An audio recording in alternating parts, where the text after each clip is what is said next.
마태복음 22장 37절 한 절만 우리가 다 같이 읽겠습니다. 이게 예수님 말씀이거든요. 다 같이. 예수님이 왜 이 말씀 하셨냐면 어떤 한 율법사가 예수님께 와서 그 율법에서 큰 명령이 뭡니까? 이렇게 물었어요. 그러니까 하나님이 원하는 것 중에 진짜 큰 게 뭡니까? 이렇게 물었을 때 예수님이 대답하신 겁니다. 37절 다 같이 읽겠습니다. 시작. 예수님께서 그에게 이르시되 너는 내 마음을 다하고 혼을 다하고 생각을 다하여 주 내 하나님을 사랑하라. 아멘. 자, 여기 영어 성경에 보면 이제 한글하고 순서가 좀 다른데 너는 주 내 하나님을 사랑하라. 그런데 온 마음으로 마음을 다해서 주 내 하나님을 사랑하라. 그렇게 돼 있어요. 그래서 제가 오늘 제목은 마음을 다하여 하나님을 사랑하라. 이것으로 여러분에게 제목으로 삼고 말씀드리겠습니다. 요즘에 영화나 드라마 같은 데 보면 심지어 게임에도 그렇다고 해요. 많이 이렇게 소재로 등장하는 게 뭐냐면 좀비입니다. 좀비. 좀비 들어보셨어요? 네, 죽은 사람을 일으켜서 움직이게 하는 거죠. 근데 그 좀비들은 자기 생각이 없습니다. 그냥 어떤 자기를 일으킨 그 환경에 맞게 이렇게 그냥 움직이는 거죠. 목적도 없습니다. 그냥 일어나서 활동을 하는 거죠. 이런 이제 좀비들이 이렇게 영화의 소재, 드라마의 소재, 또 게임의 소재 이렇게 많이 사람들에게 활용되고 있어요. 여러분 좀비 형상도 굉장히 끔찍하죠. 왜냐하면 죽은 시체가 일어났으니까 고울 수가 없죠. 그런데 제가 왜 이 말씀을 드리냐면 우리가 하나님을 향하는데 이런 좀비같이 껍데기만 있는 그런 형태의 신앙생활이 아니라 마음으로 하나님을 사랑하는 게 필요하다는 것을 말씀드리고자 하는 것입니다. 자, 저는 오늘 그래서 마음을 다하여 하나님을 사랑하는 것에 대해서 여러분에게 말씀을 드리려고 하는데 여러분 처음에 하나님께서 사람을 만드셨을 때 하나님께서 사람에게 자유를 주셨습니다. 아시죠? 자, 그런데 그 자유로 범죄할 가능성도 있었어요. 근데 그 범죄할 가능성이 있음에도 불구하고 하나님께서 사람에게 자유를 주셨어요. 그 자유를 주셨다는 걸 어떻게 발견하느냐? 성경을 통해 알 수 있어요. 제가 읽어드릴게요. 창세기 2장 16절에서 17절에 보면 주 하나님께서 남자에게 명령하여 이르시되 동산의 모든 나무에서 나는 것을 내가 마음대로 먹어도 되나? 선악을 알게 하는 나무에서 나는 것은 먹지 말라. 그 나무에서 나는 것을 먹는 날엔 내가 반드시 죽으리라 하시니라. 자, 여기서 따라해주세요. 마음대로. 이 마음대로가 자유롭게 그런 뜻이에요. 내가 원하는 대로 마음대로 이게 자유를 하나님께서 주셨다는 거죠. 그런데 범죄할 가능성이 있는데도 불구하고 심지어 그 자유를 가지고 하나님을 등질 가능성이 있는데도 불구하고 자유를 주신 이유는 무엇입니까? 하나님은 사람을 로봇으로 만드는 걸 원치 않으셨던 거예요. 하나님은 사람이 좀비처럼 사는 것을 원치 않았던 거예요. 하나님은 인격을 가지고 그 마음으로부터 주님을 향하여 나올 수 있는 그런 존재가 되기를 원하셨다는 거죠. 여러분 믿으십니까? 그래서 주께 순종하고 주님을 사랑하는데 억지로 강제로 이게 아니라 이 마음에서부터 주님을 사랑하고 주님을 순종하는 그런 걸 하나님 그래서 창조부터 사람의 몸만 원한 게 아니라 마음도 원하셨습니다. 그러니까 오늘 이 자리에 여러분이 몸만 와서 되는 건 아닙니다. 사실 마음도 같이 있어야 되는 거죠. 하나님은 이렇게 처음부터 마음을 원하셨기 때문에 사람을 창조하실 때 자유롭게 하셨던 거예요. 마음으로부터 나오라는 거죠. 마음을 가지고 나오라는 거죠. 그래서 예수님이 성경에서도 너는 내 마음을 다하고 혼을 다하고 생각을 다하여 주 내 하나님을 사랑하라. 이게 하나님의 뜻이라는 거예요. 자, 그런데 불행히도 사람은 이 자유를 가지고 하나님으로부터 돌아서게 됐어요. 하나님께 등 돌리게 됐던 거죠. 물론 여기에는 사탄의 속임수가 있었습니다. 그 속임수를 꿰뚫어 보고 따르지 말았어야 되는데 그들에게 주어진 자유, 사람에게 주어진 자유를 가지고 결국 사탄의 말을 존중하고 하나님의 명령을 무시하는 쪽으로 선택해 나갔던 거죠. 이렇게 해서 사람이 만나게 된 환경이 뭐예요? 하나님이 주인된 삶이 아니라 스스로가 주인된, 그러니까 하나님께로부터 독립하는 삶을 살기로 한 거죠. 그러면 구원받았느냐 구원받지 못했느냐 이 차이는 간단합니다. 구원받지 못한 사람은 하나님으로부터 독립해서 사는 사람이에요. 구원받지 못한 사람은 그래서 주인이 누구예요? 자기가 주인이에요. 그러니까 구원받지 못한 사람은 자기가 주인이에요. 하나님으로부터 독립해서 하나님의 간섭을 싫어하고 하나님이 나를 뭐 이렇게 제한하는 것도 싫고 하나님이 나에게 이렇게 하라 저렇게 말하는 것도 싫고 내가 원하는 대로 살고 싶은 것이 구원받지 못한 사람, 타락한 사람, 창조 목적을 잃어버린 사람의 모습이라는 거예요. 근데 반대로 구원받으면 어떻게 됩니까? 이제 옛날에는 하나님께 독립을 했지만 이게 여러분 제가 그 남녀가 사랑을 하면 사랑이라는 건 속박이 돼요. 근데 그 속박이 결코 불편하지가 않아요. 제 아내를 붙잡고 물어보세요. 저 혼자만의 생각인지 모르겠지만 저에게 속박된 것을 좋아해요. 목사님 착각하고 있다는 표정으로 저에게 속박된 걸 좋아하고 저도 제 아내에게 속했다는 걸 좋아해요. 제 아내에게 맞추며 사는 것이 저에게 또 즐거움이 되고요. 제 아내를 기쁘게 하는 것이 또 저에게 즐거움이 되는 거예요. 그럼 무슨 말입니까? 구원받았다는 건 하나님께 속박되는 것이 즐거운 일이 되는 거예요. 그리고 그게 나에게 당연하다고 생각하고 하나님이 나를 속박해서 사는 게 불편하지 않고 차라리 그걸 하지 못하게 되면 더 이상한 거죠.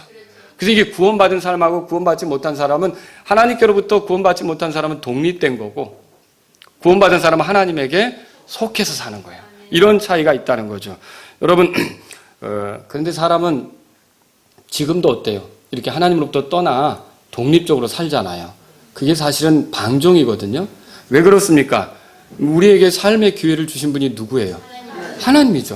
내가 누리는 재능, 내가 살게 된 시간, 내가 만난 사람들, 내가 일할 수 있는 기회를 얻게 된 거, 내 몸의 건강, 내 몸의 호흡, 이거 다 누가 주신 거예요?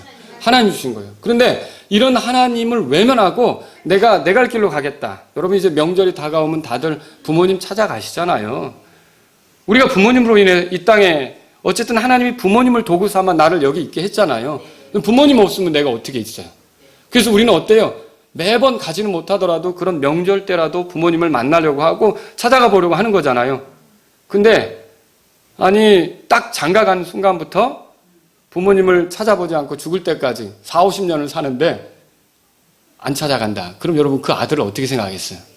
부모님은 어떻겠어요? 그거 심각하겠죠. 똑같아요. 하나님께서 우리를 창조하셨고 우리에게 삶의 기회를 주셨는데 이 하나님에 대해서 기억하지 않고 내 멋대로 산다. 내가 하고 싶은 대로 산다. 이게 결국은 여기서 돌아서지 않으면 하나님으로부터 심판받을 수밖에 없습니다. 왜냐? 하나님이 창조하신 목적을 완전히 망각하고 자기 멋대로 살았기 때문에 하나님께서 이것에 대해서는 진노하시고 반드시 그에게 주신 삶에 대해서 결산할 때 심판하실 수밖에 없는 거죠. 그래서 돌이키는 게 필요한 거예요. 자, 그런데 이렇게 사람이 하나님으로부터 등진 이후로 대답해 보세요. 마음을 다해 하나님을 사랑할 수 있게 되었습니까? 이게 곤란한 거죠. 마음을 다해서 하나님을 사랑할 수 없게 됐습니다. 주께서는 자신의 택한 백성에게 이렇게 명령하셨어요. 이건 신명기 6장 4절 5절에 나온 말입니다. 들어보십시오. 오 이스라엘아 들으라. 주 우리 하나님은 한 주시니 너는 내 마음을 다하고 혼을 다하고 힘을 다하여 주 내 하나님을 사랑하라. 구약에서도 뭐라 그랬어요? 주 내 하나님을 마음을 다해서 사랑하라. 그렇게 말하고 있어요. 이게 하나님의 뜻입니다. 이것이 얼마나 중요했는지 율법사가 오늘 본문에서처럼 선생님이요 율법에서 큰 명령이 뭐죠? 라고 물어보니까 예수님께서 대답하셨죠. 오늘 다시 한번 읽어보죠. 37절 다 같이 읽겠습니다. 시작. 예수님께서 그에게 이르시되 너는 내 마음을 다하고 혼을 다하고 생각을 다하여 주 내 하나님을 사랑하라.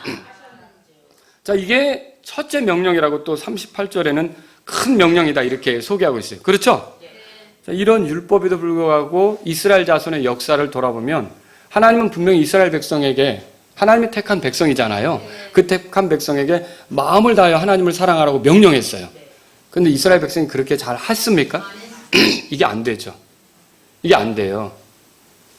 그래서 이스라엘 역사를 이렇게 보면 마음을 다해 하나님을 사랑하기는커녕 이방신들을 섬기고 우상 앞에 절하고 그래서 하나님을 불편하게 하는 하나님의 진노를 일으키는 그런 삶을 살아왔었다는 거죠. 그러면 하나님이 택한 백성이 이러하다면 이방인들은 어떨까요? 하나님께서 택하지 않은 이방인들은 정말 마음을 다하여 그들이 창조됐다고 생각해서 하나님을 기억하고 마음을 다하여 하나님을 사랑할 수 있습니까? 천만에요. 하나님이 택한 백성도 이렇게 마음을 다하여 하나님을 사랑하지 못하는데 이방인들이 어떻게 마음을 다하여 하나님을 사랑할 수 있습니까? 이건 정말로 어떻게 보면 불가능한 일이라는 거죠. 쉽지 않은 일입니다. 자, 마음을 다하여 하나님을 사랑하라. 이것이 율법 중에 가장 큰 명령인데 이 명령대로 하지 않는 게 죄입니다. 그러니까 마음을 다하여 하나님을 사랑하지 않는 게 곧 뭐예요? 그러니까 죄예요. 우상 숭배가 왜 죄예요? 하나님을 사랑하지 않고 다른 걸 사랑하니까 죄죠. 그러면 율법을 어기는 게 왜 죄예요? 율법은 하나님의 명령이죠. 여러분, 우리가 하나님을 사랑하는 표시는 순종이에요. 예수님 뭐라 그랬어요? 너희가 나를 사랑하면 내 명령들을 지킨다고 그랬어요. 근데 하나님의 명령을 어기니까 하나님을 사랑하는 겁니까? 아니죠. 그래서 율법을 어기는 게 왜 죄냐면 하나님을 사랑하는 게 아니기 때문에, 그 불순종으로 순종하지 않아서 하나님을 사랑하는 게 아니기 때문에 그게 죄라는 거죠. 마음을 다하여 하나님을 사랑하지 않는 것은 하나님이 기뻐하실 수 없는 거예요. 우리에게 요구하는 건 마음을 다하여 하나님을 사랑하라. 이거 하나님께서 요구한다는 거죠. 또 오늘 여러분들이요, 하나님은 마음을 원하시는구나. 내 몸도 원하고 마음도 원하시는구나. 이걸 알아야 돼요. 마음을 다하여 하나님을 사랑하라는 것이 하나님의 뜻이라는 거죠. 근데 여러분 대답해 보세요. 우리가 이런 율법을 지키지 못한다고 해서 이런 지키지 못할 명령 이거는 우리하고는 이거 안 되지. 이 율법 이거는요 별로 좋은 게 아니네. 율법 자체가 나쁜 겁니까? 아니죠. 여러분 그렇게 생각하면 안 되죠. 내가 지키지 못한다고 해서 그 율법을 비난할 수는 없습니다. 여러분, 그래서 로마서 7장 12절에 보면 바울이 이렇게 말했어요. 그런즉 율법도 거룩하고 명령도 거룩하며 의롭고 선하도다. 율법은 악한 겁니까? 아니죠. 나쁜 겁니까? 아니죠. 또 이렇게 말했어요. 로마서 7장 14절에 우리가 알거니와 율법은 영적이나 율법이 영적이래요. 나는 육신적이어서 죄 아래 팔렸도다. 이렇게 볼 때 문제는 율법을 지키지 못하는 게 문제지 율법 자체가 문제는 아니라는 거예요.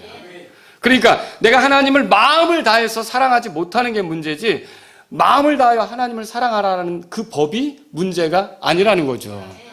여러분 이해하시겠죠?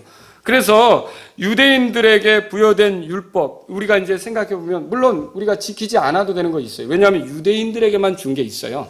예를 들어 보죠. 할례. 여러분 할례 받을 필요 있어요? 할례는 누구에게 준 거예요? 아브라함의 후손들에게. 할례는 아브라함의 후손들에게 준 거죠. 우리가 뭐하러 할례를 지금 받을 필요가 있어요? 우린 이방인인데 유대인에게 준 거잖아요. 하나님이 선택하신 백성이라는 표시로 그 할례를 받았던 거죠. 또 안식일은 어때요? 여러분 안식일을 지킵니까? 오늘이 안식일입니까? 오늘은 안식일 아니죠. 유대인 달력으로 안식일은 금요일 저녁 6시부터 토요일 저녁 6시까지예요. 그러니까 우리는 안식 후 첫날 모이는 거죠. 그래서 우리가 이 경배 드릴 때 예수님이 주의 첫날 부활하셨다고 그랬을 때 그 주라는 말이 일주일 중에 첫 번째 날이에요. 그러니까 우리가 지금 모인 게 일주일 중에 첫 번째 날이죠. 이 날이 예수님이 부활한 날이고요. 이 날이 성령님이 임하신 날이고요. 이 날이 예수님의 제자들이 부활한 예수님을 목격한 날, 만날 날이고요.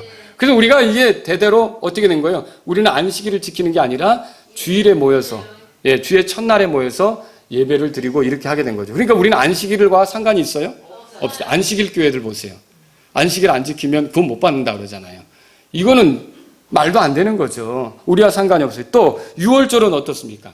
요 하나님의 교회 안상홍 증인회 이런 사람들은 또 유월절을 안 지키면 안 된다는 거예요. 근데 여러분 예수님은 유월절 날 새로운 걸 만드셨어요. 뭘 만드셨습니까? 주의 만찬. 저희들은 주의 만찬을 하는 거지 유월절 명절을 지키는 건 아니에요. 유대인들은 지금도 유월절을 지켜요. 구원받는 유대인들도 유월절을 지켜요. 그러나 우리는 유월절을 지킬 필요가 있습니까? 아니요. 우리는 유월절과 상관없죠. 물론 유월절을 통해서 배우는 건 있어요. 자, 유월절 어린 양의 희생을 통해서 이스라엘 백성이 건져진 것처럼 유월절 어린 양이신 그리스도의 피 흘림을 통해 우리가 하나님의 심판 진노로부터 건져진다. 이건 배울 수 있는 거죠. 그러나 우리가 유월절을 지금 지키지는 않는다는 거죠. 성전 제사는 어때요? 여러분, 이게 이 예배당이 성전입니까? 이거 성전 아니죠? 성경적으로 보면 성전은 한 곳에 있어요. 어디에? 예루살렘에 있죠. 근데 지금 전 세계적으로 성경이 말한 유대인들의 성전은 있어요, 없어요? 없죠. 이제 곧 성전이 지어질 건데 그 성전이 지어지면 제3성전이라고 하는데 이 성전은 적그리스도와 함께 시작이 될 거예요. 그때 우리는 그걸 보지는 못하겠죠. 그러면 이건 뭐예요? 여러분 중요한 건 이 건물을 건지려고 이 성전을 건지려고 온 게 아니라 하나님의 집인 여러분들을 건지려고 온 거예요. 그 성전은 누굽니까? 우리들이죠. 내가 주의 영을 모셨으면 내가 성전이고요. 이렇게 모인 성도들이 곧 하나님의 집을 이루는 거예요. 이 건물은 뭐예요? 그걸 위해서. 그렇다고 여러분이 또 건물을 더럽혀도 되겠구나, 함부로 해도 되겠구나, 그렇게 생각하시면 안 됩니다. 깔끔하게 정돈하면 좋잖아요. 우리가 질서 있게 이 건물을 사용하면 좋잖아요. 그러나 하나님께서는 교회들에게 편지를 보낼 때, 하나님의 집에게 편지를 보낼 때 사도들이 이제 건물에게 보내는 것이라고 가르치지 않고요, 성도들에게 보내는 것이라고 가르친단 말이에요. 그래서 성전 제사가 지금 우리에게는 그 구약의 율법대로 하는 성전 제사가 의미가 없는 거죠. 제사장은 어때요? 여러분, 레위인들이 제사장이죠? 근데 우리는 지금 목사만 제사장입니까? 아니죠. 지금은 구원받은 자들이 다 제사장이죠. 그럼 목사는 뭐예요? 이런 제사장들이 하나님을 잘 섬길 수 있도록 말씀으로 돕는 역할을 하는 거죠. 그래서 종교개혁을 할 때 이런 개혁자들이 다 모였어요. 만인 제사장소를 부르짖었죠. 교회에서 일하는 성직자만, 사제들만 제사장이 아니라 믿는 모든 자들이 제사장이다, 이렇게 말하는 거예요. 이건 제 얘기가 아니고 베드로가 가르쳤던 얘기예요. 베드로전서 2장에 보면 믿는 사람들이 다 제사장이라고 돼 있어요. 자, 이렇기 때문에 우리가 오늘날 그 구약의 율법 중에 이스라엘 백성에 주신 것들을 따르는 것은 우리에게 온당치 않습니다. 여러분 아시겠죠? 우리가 이것과는 상관이 없는 거죠. 그래서 여러분이 그러니까 그래요. 구약에는 레위 지파가 그러니까 아론의 후손들이 손을 얹으러서 복을 빌었잖아요. 자, 저는 아론의 후손입니까? 아니죠. 아론의 후손은 저기 유대 땅에 있어요. 유대 땅에 있어요. 그러니까 저도 제사장이고 여러분도 제사장인 거예요. 아시겠죠? 그럼 제사장이란 말은 뭐예요? 여러분이 목사를 통해서 하나님께 나갑니까? 여러분이 직접 하나님께 나갑니까? 직접 나가는 거죠. 그렇죠? 이게 우리가 구원받았을 때 예수님만 의지해서 누구나 다 갈 수 있는 거예요. 근데 카톨릭은 뭐예요? 왜 죄를 자백하는데 신부에게 가서, 사제에게 가서 죄를 자백할 필요가 있습니까? 그 필요 없는 거죠. 우리 하나님께 직접 자백하고 하나님 앞에 예수님의 이름을 의지해서, 예수님의 피를 의지해서, 예수님을 의지해서 직접 나아갈 수 있는 사람들이라는 거죠. 우리가 이런 구약의 율법하고 이런 것들하고는 상관이 없어요. 그런데 이게 뭐와 같으냐면, 여러분 동네 가보면 그 아파트가 아직 안 지어졌지만 모델하우스 같은 게 있어요. 아파트가 안 지어졌을 때는 계약을 뭘 보고 해요? 모델하우스 보고 해요. 모델하우스에 들어가서 계약한다는 거예요. 근데 아파트가 다 지어졌어요. 그럼 모델하우스가 계속 있을 필요가 있어요? 그때 모델하우스를 허물고 실제로 그 아파트에 가서 구경하는 집에 들어가서 그거 보고 계약하면 되는 거예요. 그럼 구약의 성전 제사는 뭐예요? 모델하우스 같은 거예요. 무슨 모델하우스예요? 이렇게 이스라엘 백성이 죄를 졌을 때 어린 양을 희생해서, 양을 희생해서, 혹은 소를 희생해서 그들이 정결하게 하는 예식을 했듯이 온 인류가 하나님 앞에 죄인이지만 예수님께서 하나님의 어린 양으로 오셔서 우리의 죄 때문에 죽으셔서 십자가에서 피 흘려서 우리가 정결하게 되어 하나님을 섬길 수 있다는 것을 모델하우스처럼 보여주는 게 구약의 율법이에요. 예수님이 와서 직접 십자가에서 우리 죄 때문에 처형 당하셨습니까? 희생 당하셨습니까? 피 흘리셨습니까? 죽임 당하는 헌물이 되셨습니까? 그러면 모델하우스 필요 있어요? 없죠. 그러니까 지금도 그래서 이 구약의 방식으로 제사를 드려야 된다고 생각하는 사람은 그게 아니라는 뜻으로 히브리서를 읽어봐야 돼요. 히브리서를 읽어봐야 되는 거예요. 히브리서는 뭐예요? 더 좋은 것이 왔다 이거예요. 더 좋은 게 뭡니까? 예수님이죠. 예수님이 있다면 우리가 구약의 율법을 의지해서 하나님께 나가는 게 아니라 예수님을 의지해서 나가면 되는 거예요. 그냥 예수님이 피면 충분한 거예요. 하나님하고 나가 가까워지는데 제사장이 따로 있는 게 아니라 내가 제사장이 되며 예수님을 의지해서 내가 하나님께 나아가면 된다는 거죠. 여러분 이렇게 믿으십니까? 그래서 그게 이해가 안 되면 히브리서를 읽어봐야 돼요. 더 좋은 희생물이 오셨다고 그랬잖아요. 그 더 좋은 희생물이 누구예요? 예수님이죠. 그래서 우리에게는 이런 것들이 이제 필요가 없는 거예요. 그 성전에서 잡아 죽이고 피 흘리고. 제가 90년대 말인가 90년대 중반에서 말 사이에 어떤 분이 결국 교회를 나오게 됐는데 여자분인데 그 얘기를 듣게 됐어요. 근데 그 교회는 여자 목사가 양값을 매 달마다 받는데요. 그러니까 하나님께 예배를 드리는데 구약에서 양을 바쳤으니까 양값을 받는다는 거죠. 여러분 그거 가능합니까 그게? 그거 이상하죠. 그래서 그 교회에서 나온 거예요. 그래서 양으로 근데 우리의 양은 누굽니까? 예수님이면 충분한 거죠. 우리가 드리는 거는 하나님 앞에 받아들여지기 위해서가 아니라 예수님을 통해 이미 받아졌기 때문에 감사하러 나가는 거 아닙니까? 이렇게 잘 성경을 모르면 헷갈리게 돼 있어요. 속게 돼 있고 어리숙하게 되는 거죠. 저와 여러분들의 하나님의 어린 양은 예수님이세요. 그래서 예수님을 의지하면 되는 거죠. 그런데 이렇게 되니까 율법에서 이제 도덕률이라고 알려진 것들이 있어요. 따라하세요. 도덕률. 이게 뭐냐면요. 부모를 공경하라. 율법에 있죠. 살인하지 말라, 간음하지 말라, 도둑질하지 말라, 거짓 증언하지 말라, 탐내지 말라. 자, 우리가 율법과 상관없다고 해서 이런 율법을 무시해도 됩니까? 아니요. 이런 율법을 무시하면 되냐고요. 안 되죠. 제가 신학교에게 보내는 편지를 쭉 말씀을 준비하면서 살펴봤어요. 에베소서 6장 2절에 아버지와 어머니를 공경하라고 돼 있어요. 그 다음에 에베소 4장 28절에 도둑질하지 말고 열심히 일해서 남에게 구제할 것이 있도록 하라고 돼 있고요. 또 히브리서 13장 4절에는요. 간음하지 말도록 가르치고 있어요. 이게 잠자리를 더럽히는 거, 간음하는 건 하나님께서 심판하신다고 돼 있어요. 또 야고보서 3장 14절에 거짓말하지 말라고 돼 있어요. 또 디모데전서 3장 3절에 목사에 대해서 말할 때 탐내지 말아야 된다고 돼 있어요. 그리고요. 요한일서 3장 15절에 이거는 미워하는 것조차 살인하는 것에 해당하는데 미워하지 말라고 돼 있어요. 그 말은 살인하지 말라는 거 아닙니까? 그러면 제가 지금 구약의 율법 중에 이렇게 도덕에 관한 것들은 오늘날 신학교에도 계속 이게 교훈으로 가르쳐주고 있는 겁니까? 네. 가르쳐주고 있는 거죠. 이 기독교 이단들 중에 심각한 게 뭐냐면 율법주의자들이에요. 율법주의자가 뭡니까? 율법을 지켜서 구원받으려고 하는 거예요. 율법을 지켜서 하나님 앞에 인정받으려고 하는 거예요. 그러면 이게 왜 이단입니까? 율법을 지키는 게 사람에게 가능합니까? 안 되죠. 이 땅에서 율법을 완벽하게 지킨 분은 단 한 분밖에 없어요. 누구예요? 예수님밖에 없죠. 그래서 예수님이 율법을 지킬 수 없는 우리를 대신해서 율법의 요구대로 십자가에서 죽으신 거예요. 그리고 우리가 예수님을 의지하면 예수님이 율법을 완벽하게 지키신 그 의를 우리에게 주셔서 우리가 그 의를 통해 하나님 앞에 떳떳이 나아갈 수 있게 하시는 거죠. 이게 정말 그 율법을 지켜서 구원받는다? 말도 안 되는 소리죠. 저도 사실 고등학교 때는 그렇게 해봤어요. 율법을 지켜 내가 하나님 앞에 인정받아야지 뭐 이렇게 해봐야지. 그런데 하면 할수록 제가 깨달은 건 뭐냐면 안 된다는 거예요.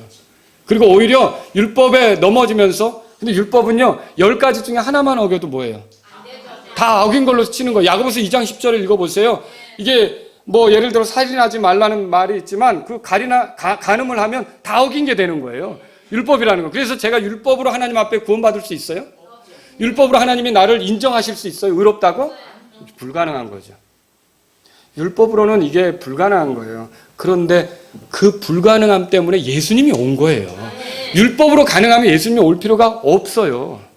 그 율법을 지켜서 의롭다함을 얻지 못하니까 예수님이 와서 대신 우리 죄로 인하여 희생되신 거 아닙니까? 그래서 이 율법을 지켜 구원받으려고 하는 사람은 예수님을 믿는 거예요? 모욕하는 거예요? 예수님 십자가에서 죽어서 내가 당신을 대신했다. 너의 죄를 짊어졌다. 너의 모든 죄가 내 피로 용서된다. 나만 믿으면 하나님께서 너를 받아주신다 하는데 웃기고 있어. 나는 율법을 지켜서 해볼 거야. 유대인들이 왜 구원 못 받느냐면 바로 그 때문에요. 많은 유대인들이 하나님의 심판 대상이 되는 건 예수님이 왔는데 예수님을 의지하지 않고 자기들이 율법을 지켜서 해보겠다는 거죠. 이래서 율법주의자들은 이단이에요. 그 율법주의자들에게 필요한 게 갈라디아서예요. 갈라디아서 읽어보면 행위로 의롭게 될 육체가 없다고 바울이 그렇게 강조한 거예요. 왜냐하면 갈라디아 교회에 그런 생각을 가진 사람들이 생겨났으니까. 그렇죠? 그래서 여러분들 이 율법주의자들이 이단이라는 거죠. 근데 또 다른 이단이 있어요. 이게 뭐냐면 율법에 대해서 이제 딘 거예요. 아, 율법으로 안 되는구나. 이렇게 생각해서 또 다른 극으로 간 거예요. 또 다른 극으로 간 걸 뭐라 하냐면 따라주세요. 무율법주의자들. 율법을 인정하지 않는 거예요. 완전히. 그래서 율법 자체를 무시하고 도덕적으로 바르게 사는 것도 무시하는 거예요. 그래서 이런 사람들을 교회 역사는 뭐라 그러냐면 도덕률 폐기론자 이렇게 불러요. 이들도 이단이라고 그래요. 왜 그러냐면요. 율법으로부터 해방을 강조한 나머지 우리가 죄사함을 받았기 때문에 율법에서 해방되었기 때문에 내가 어찌 살아도 상관이 없다는 거죠. 여러분 그게 맞습니까? 아니 어떻게 내가 구원받았는데, 구원은 뭐예요? 제가 처음에 얘기했죠. 하나님으로부터 독립된 게 구원받지 못한 상태죠. 근데 내가 하나님께 속하게 되는 게 뭐예요? 구원이죠. 그럼 하나님께 속했으면 적어도 결혼을 하면 내 멋대로 살았다가도 결혼을 하면 내가 내 아내를 의식하는데, 내 아내가 싫어하는 게 뭔지 나는 그걸 안 하려고 하고, 내 아내가 좋아하는 게 뭔지 그걸 하려고 하는데, 그러면 구원받았다면 내가 하나님과 이제 독립된 삶이 아니라 하나님께 속하는 거 아닙니까? 그럼 내가 내 멋대로 살아서 됩니까?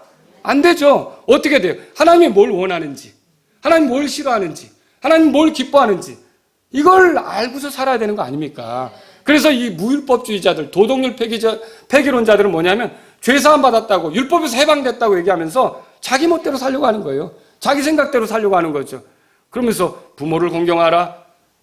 안 해요. 왜 안 해? 죄사함 받았으니까 문제 없어. 탐내지 말라. 왜 안 해? 죄사함 받았으니까 문제 없어. 이거 역사는 이런 자들을 이단자들이라고 하는 거라는 거죠. 이게 위험한 거라는 거예요. 그래서 우리는요, 여러분과 제가 정말로 구원받았다면 하나님의 뜻인 하나님의 율법을 읽어볼까요? 율법을 읽어볼까요? 그 율법에서 말하는 도덕에 대해서, 거룩하게 사는 방식에 대해서 존중할까요? 존중하죠. 마음을 다하여 하나님을 사랑하라는 것을 받아들일까요? 받아들이겠죠. 이런 것들을 우리가 하면서 살 수밖에 없는 게 구원받은 삶이라는 거죠. 여러분, 그런데 이런 하나님의 법을 존중하고 하나님의 법대로 살아가는데 대답해 보세요. 의를 얻기 위해서 이렇게 사는 겁니까? 아니죠. 만약에 의를 얻기 위해서 산다면 또 율법주의자가 되는 거예요. 그 구원 못 받아요. 우리가 하나님을 사랑하는 것, 마음을 다해서 사랑하는 건 구원받기 위해서가 아니에요. 하나님이 나를 의로 인정해 주시기 때문에 그렇게 하는 게 아니에요.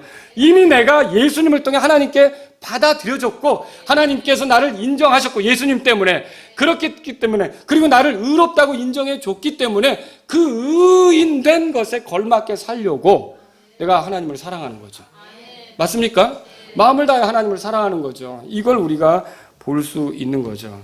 여러분, 마음을 다해 하나님을 사랑하는 것으로 의롭게 되려고 한다면 그 의는 얻을 수가 없어요. 어떻게 마음을 다해 하나님을 사랑합니까?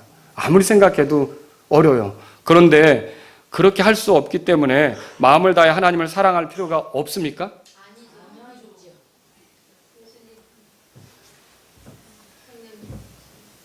여러분, 하나님 말씀을 우리가 순종하는 게 필요하죠. 근데 순종해서 구원받습니까? 말씀을 지켜서 구원받냐고요. 그거 안 되죠. 그걸 지키려면 완전히 지켜야 돼요. 어느 때나 지켜야 돼요. 무슨 상황에서도 지켜야 돼요. 그거 할 수 있습니까? 자, 여러분 솔직히 오늘 자백해 보세요. 지금 여러분이 살아오는 날 동안 하나님 말씀에 걸리는 게 하나도 없었어요? 그러면 여러분 끝난 거예요. 그 방법으로는 하나님 말씀을 우리가 어떻게 다 지켜요? 그 방법으로 구원받는 거 아니에요. 근데 대답해 보세요. 그 방법으로 구원받지 못하기 때문에 순종하지 말아야 합니까? 이것도 잘못이죠. 우리가 구원받은 것은 예수님을 통해 구원받는 거고요. 그럼 예수님을 통해 구원받으면 그 다음부터는 우리가 그게 감사하기 때문에 순종하며 사는 게 맞다는 거예요. 제가 여러분에게 드리려고 하는 말씀을 이해하셔야 돼요. 마음을 다해 하나님을 사랑한 분은 딱 한 분 계세요.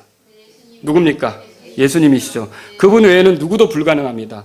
마음을 다해 하나님을 사랑하면 구원 받습니다, 원래는. 근데 우리는 안 돼요. 왜냐하면 그렇게 할 수가 없기 때문에. 그죠? 그래서 예수님이 우리를 대신해서 죽은 거예요. 그리고 이 더럽혀진 마음으로 그렇게 할 수도 없어요. 여러분, 그런데 마음을 다해 하나님을 사랑하라는 주의 명령을 제대로 지킬 수 없다 그래서 구원받아 놓고 이건 우리하고는 해당 사항 없어, 이렇게 살면 됩니까? 예수님이 말씀하고 있는데 이건 안 된다는 거죠. 의를 얻기 위해서 마음을 다해 하나님을 사랑하는 게 아니라 이미 여러분이 의를 얻었다면 그 의에 걸맞는 삶을 위해서 이제는 마음을 다해 하나님을 사랑하려고 하셔야 되는 거예요.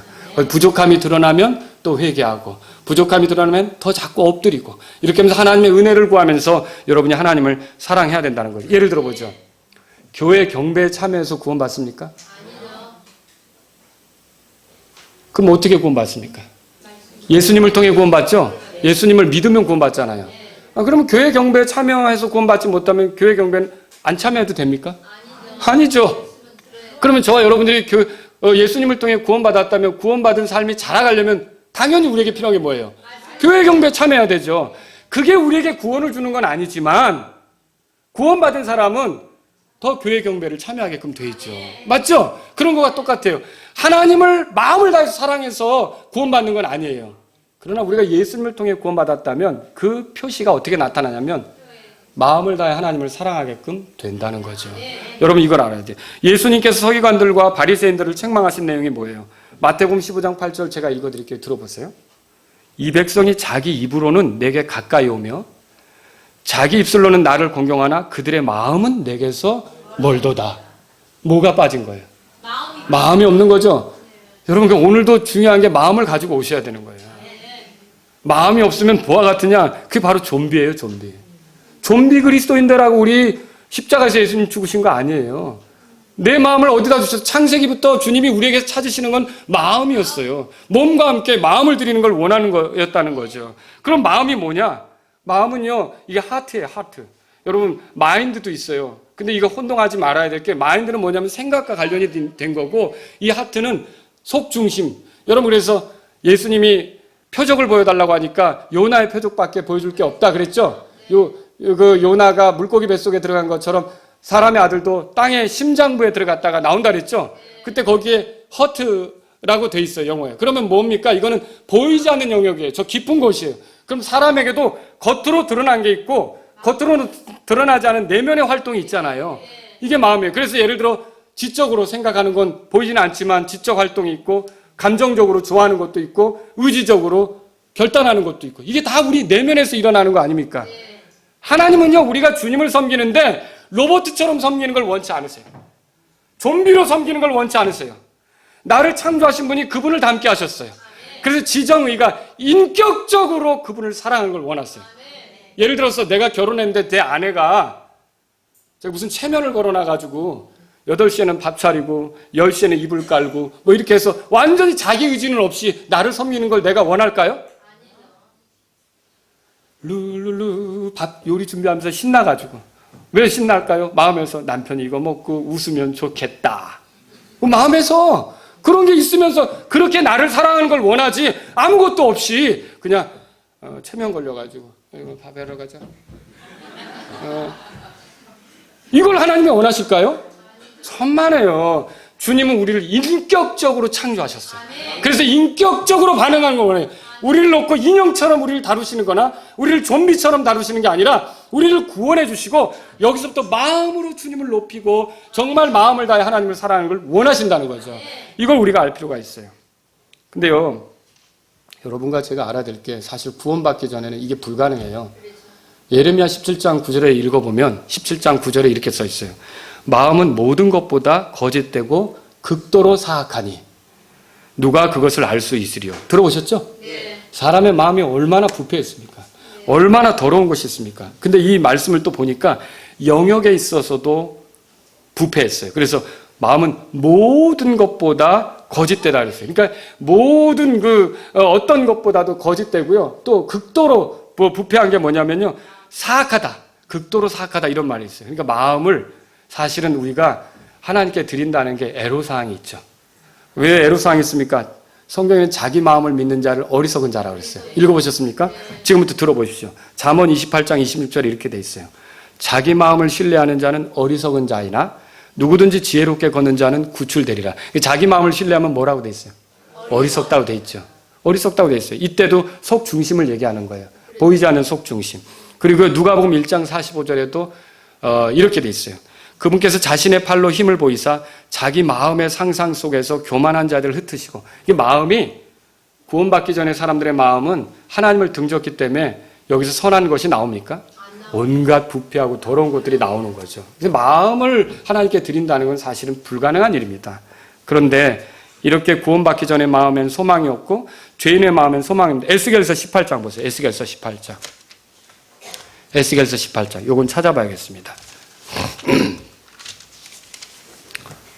여러분들이 이제 저한테 그럴 거예요. 목사님은 마음을 드리라고 했지만 마음이 부패했는데 어떻게 마음을 드립니까? 마음은 더러운 것의 원산지인데 어떻게 마음을 드립니까?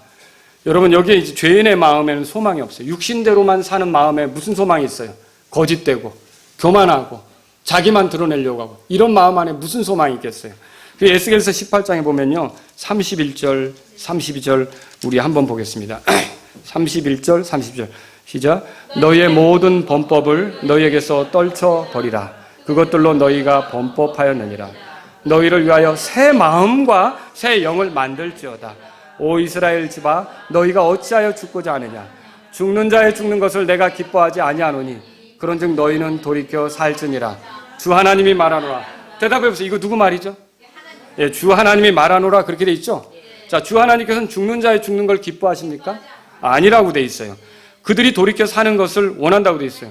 근데 그들이 돌이켜 사는 것에는요, 영어 성경에 보면요, 그들 스스로가 돌이켜 사는 걸 원한다 그렇게 돼 있어요.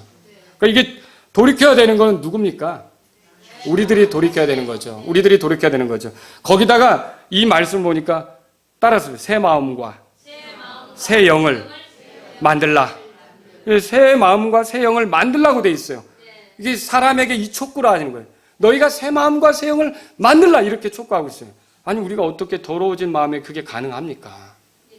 이건 불가능하죠. 그러면 이게 어떻게 가능합니까? 예, 이거는 스스로 돌이킬 때, 회개할 때, 예를 들어서 이거예요.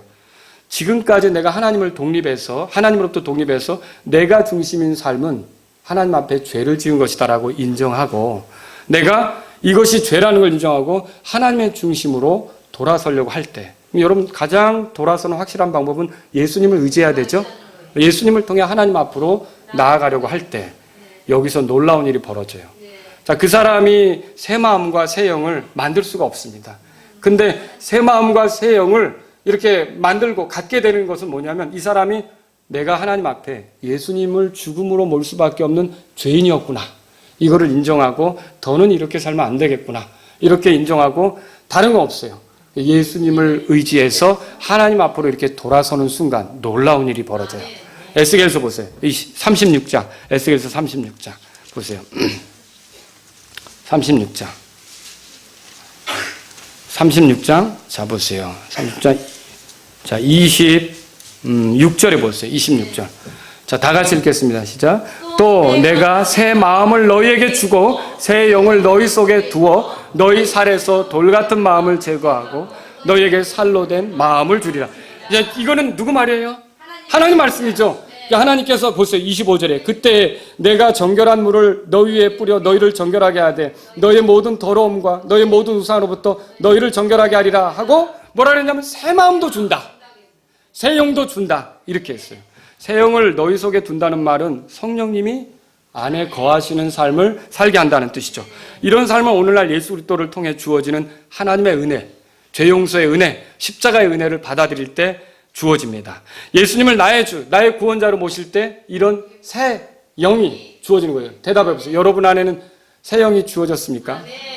성령님을 따라 사는 살아난 영이죠. 이런 우리에게 이런 삶이 가능한 거죠. 그리고 여러분 이때 주님이 하시는 일은 뭡니까? 돌 같은 마음을 제거하시고 살로 된 마음을 주신대요. 자, 이것은 예수님을 믿을 때 마음의 변화가 나타난다는 말이에요.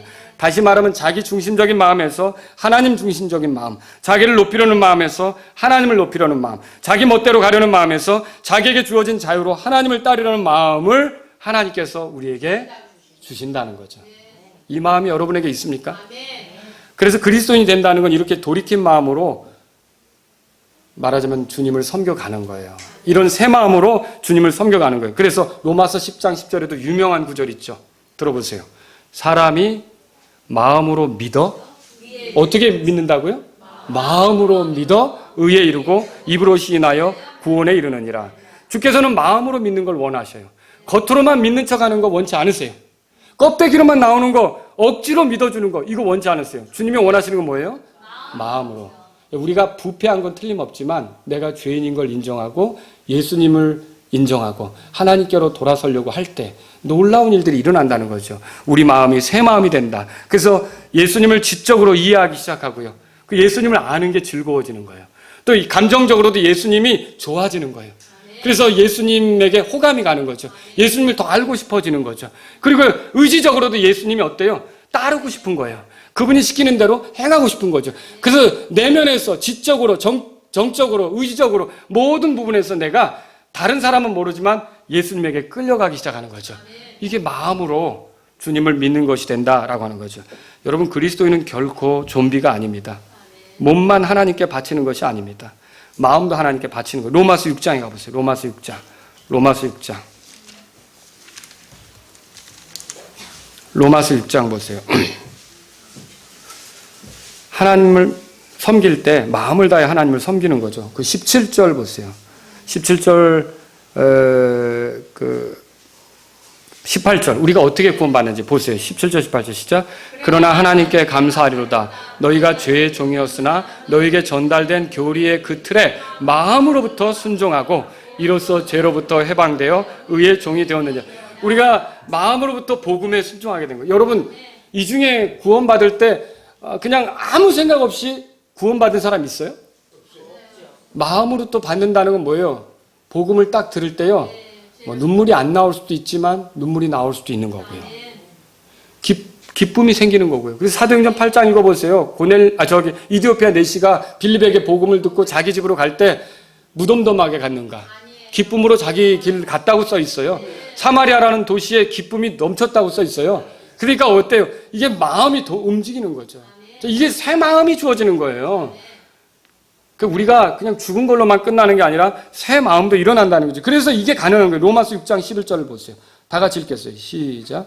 이와 같이 너희도 너희 자신을 죄에 대하여는 참으로 죽은 자요 하나님께 대하여는 예수 그리스도 우리 주를 통하여 산 자로 내가 죄에 대하여 죽었다. 그러니까 여러분이 죽은 거는 옛사람이 죽은 거지 하나님이 창조하신 것까지 죽일 필요 없어요. 하나님이 새 마음을 창조하셨으면 그걸 존중하세요. 하나님이 새 영을 주셨는데 그것까지 죽일 필요 없어요. 하나님이 새로운 삶의 방식을 주셨다면 그것까지 죽일 필요 없어요. 내 안에서 죽어야 될 건 옛사람이에요. 자아예요. 옛날 자아죠. 하나님을 등지고 살았던 옛날 그 더러운 마음은 죽어야죠. 근데 하나님이 나에게 주신 새 마음은 어때요? 그건 살아나야죠. 그래야 내가 여길 수 있는 거 아닙니까? 여기라는 건 누구 보고 하라는 거예요? 보세요. 너희 자신을 죄에 대하여는 죽은 자요 하나님께 대하여는 예수 그리스도를 통해 산 자로 여기라고 그랬는데 누구 보고 하라는 거예요 이거? 나보고 하라는 거잖아요. 근데 내가 죽어 있으면 좀비라면 어떻게 내가 여겨요? 내가 죽어 있으면 어떻게 이걸 여겨요? 여러분 나는 죄에 대해서 죽고 옛사람에 대해서 죽음을 선고하지만 여러분 십자가는요 죽음만 말하지 않습니다. 부활이 없는 십자가는 가장 비참한 거예요. 여러분 죄로 죽은 십자가의 강도 있잖아요. 구원받지 못하고. 그 사람은 그 죽음이 가장 비참한 거예요. 그러나 예수님의 십자가가 의미 있는 거, 빛이 나는 건 부활 때문 아닙니까? 부활이 없는 십자가는 비참한 거예요. 여러분과 저는요, 십자가만 있는 게 아니라 부활을 알아야 돼요. 우리가 생명의 새로운 가운데 걷게 됐다는 걸 알아야 돼요. 우리가 이전과는 다르게 살게 됐다는 걸 알아야 돼요. 그 부활은 생명이에요. 생명은 태어나는 거예요. 좀비로 만드는 게 아니에요. 역동적으로. 능동적으로 자발적으로 마음을 들여서 하나님을 섬기게 되는 게 부활이에요.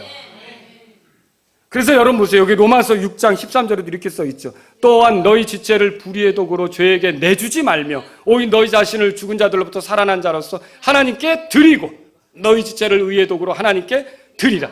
내주지 않고 드리고 이건 누가 하는 거예요? 내가 하라고 써 있는 거죠. 근데 내가 어떻게 해요? 구원받지 못했는데. 여러분 내 안에 성령님이 들어와 계시고요.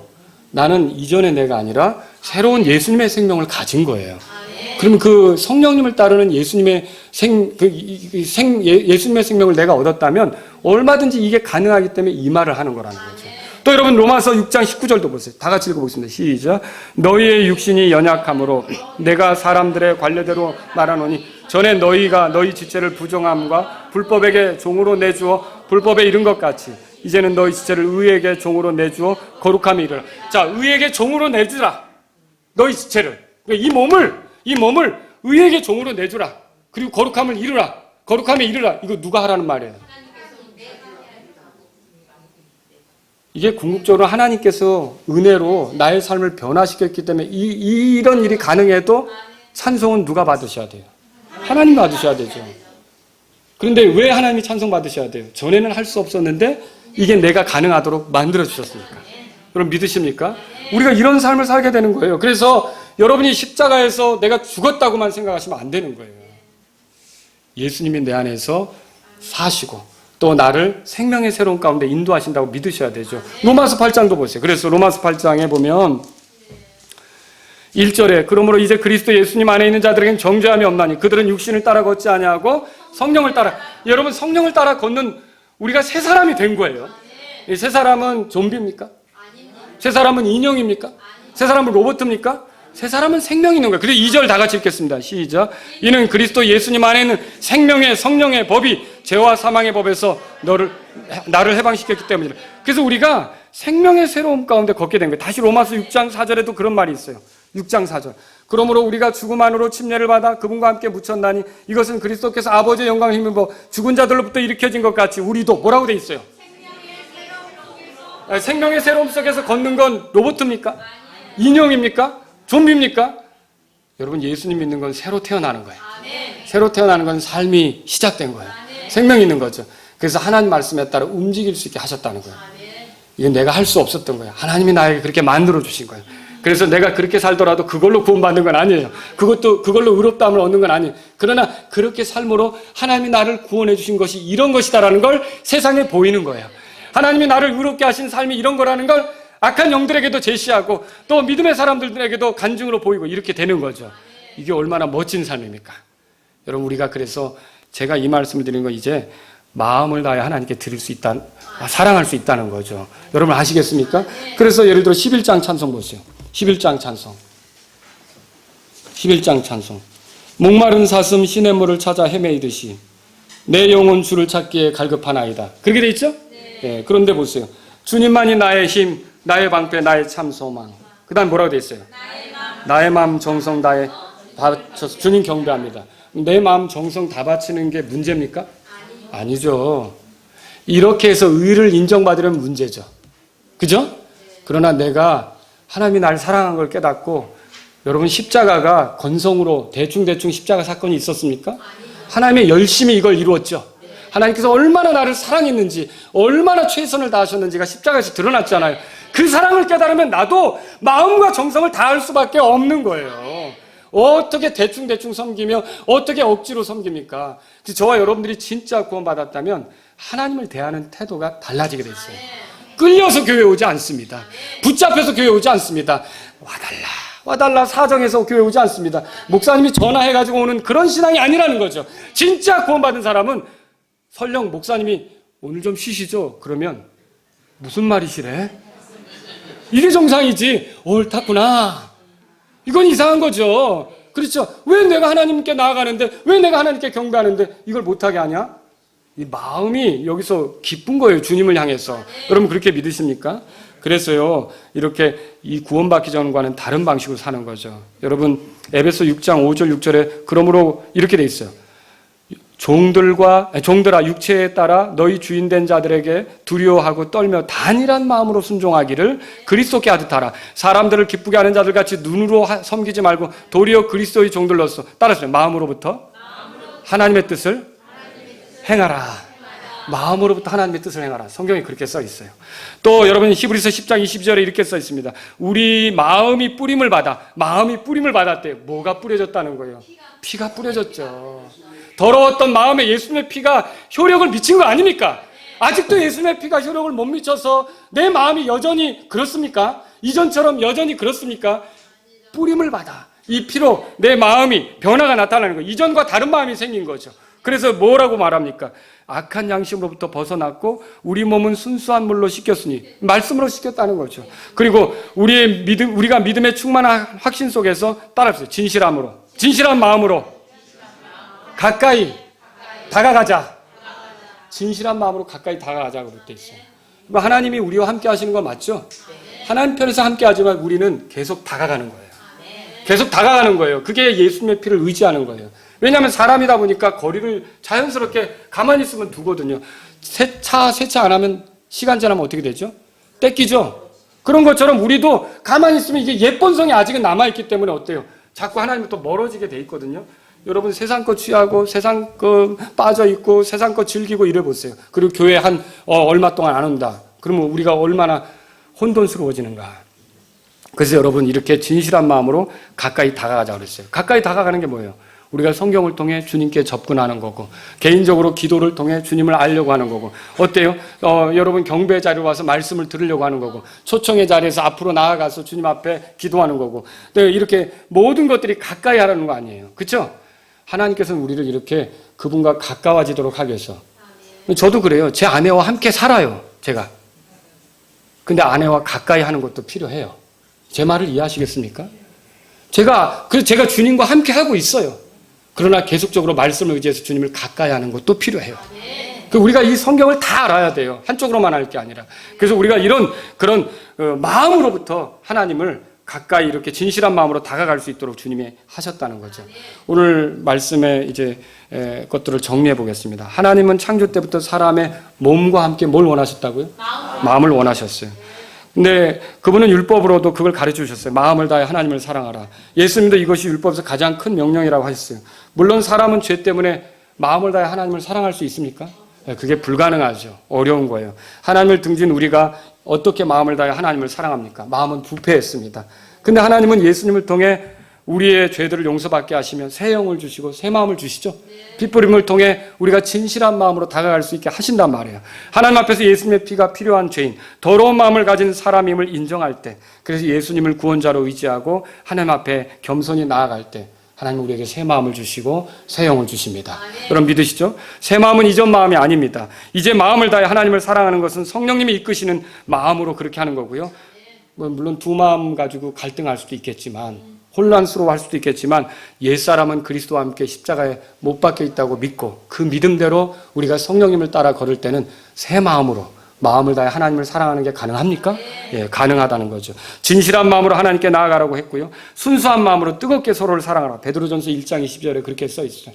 주님은 우리가 마음에도 없는 어떤 행동을 하는 걸 원치 않으신단 말이죠. 마음을 다해 하나님을 사랑한다고 해서 하나님이 우리를 사랑하는 것은 아니에요, 사실은. 원래 하나님이 먼저 우리를 사랑하셨어요. 믿으십니까? 내가 좀 부족해도 하나님이 나를 사랑하는 거 아세요? 저는 이 점을 생각할 때 참 감사할 때가 많아요. 더 열심히 해야겠다는 생각도 들고. 나는 정말 부족한데 내가 마음을 다해 못하는 게 많죠. 지난 일주일을 돌아보세요. 마음을 다해 하나님을 사랑했는가? 근데도 이런 기회를 주시잖아요. 하나님을 찬양하고 하나님을 알 수 있는 기회를 주고. 그래서 사실은 하나님은 나의 어떠함과 상관없이 그분은 이미 예수님 안에서 나를 사랑하기로 결정하셨어요. 여러분 이거 믿으십니까?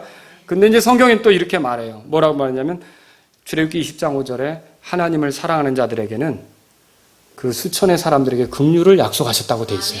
또 로마서 8장 28절에는 하나님을 사랑하는 자들에게는 모든 것이 합력하여 선을 이룬다고 돼 있어요. 또 에베소 6장 24절에는요. 하나님을 사랑하는 자들, 변함없이 신실하게 하나님을 사랑하는 자들에게 은혜가 있을 거다. 그렇게 또 말씀하고 있어요. 그래서 우리가 깨닫는 건 뭐예요? 내가 사랑한다고 해서 하나님이 더 사랑해주고 이거가 아니고 나와 상관없이 하나님이 나를 사랑하지만 이런 말씀들을 볼 때 하나님의 원함은 뭐냐? 마음을 다해서 하나님을 사랑하는 걸 하나님이 원하신다는 거죠. 그래서 오늘 저와 여러분들이요, 이 몸만 드리는 그런 좀비 그리스도인이 아니라 마음도 주님께 드리는 그런 사람들이 될 수 있기를 바랍니다. 하나님께서는 우리와 그분의 관계가 사탄이 지배하든 마귀가 지배하는 건요, 그 사람 의지와 상관없이 마귀가 지배해버리거든요. 그런 식이 아니에요. 마치 결혼한 것 같아서 나에게 이렇게 말씀을 주고 스스로 알아서 마음으로 기쁘게 따라오길 원하신다는 거죠. 이런 인격적으로 우리를 대하시려고 하는 분이 하나님이세요. 이런 분을 여러분이 안다면 이제 우리가 그분이 먼저 나를 사랑했고 이렇게 그분을 사랑할 기회를 주셨다면 여러분 이제 우리에게 필요한 건 뭡니까? 마음을 다해 우리가 사랑하는 거예요.